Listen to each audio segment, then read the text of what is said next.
Car है आयुर्वेद मूलक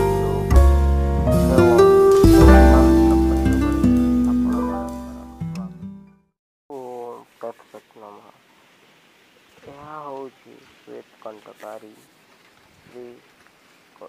यह को कटेरी जिहसी आक्रांत अनेक नाम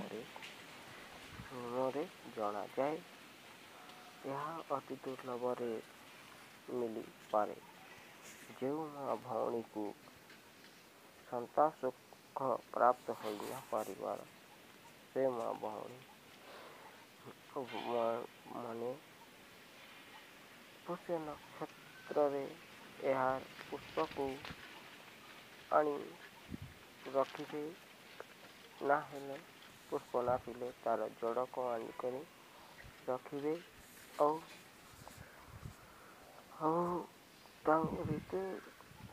ऋतु जेबे हेब से ऋतु स्नान दिने स्नान करेंगे।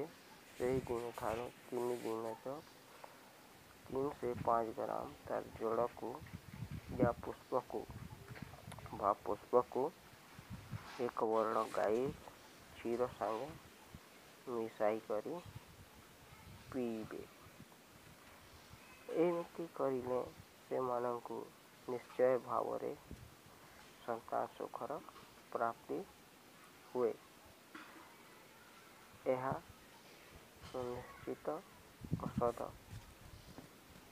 एमती आपण मानंकु अनेक वीडियो देखिबार अच्छी तो यही वीडियो को लाइक कमेंट और सब्सक्राइब करंतु और हमारे चैनल को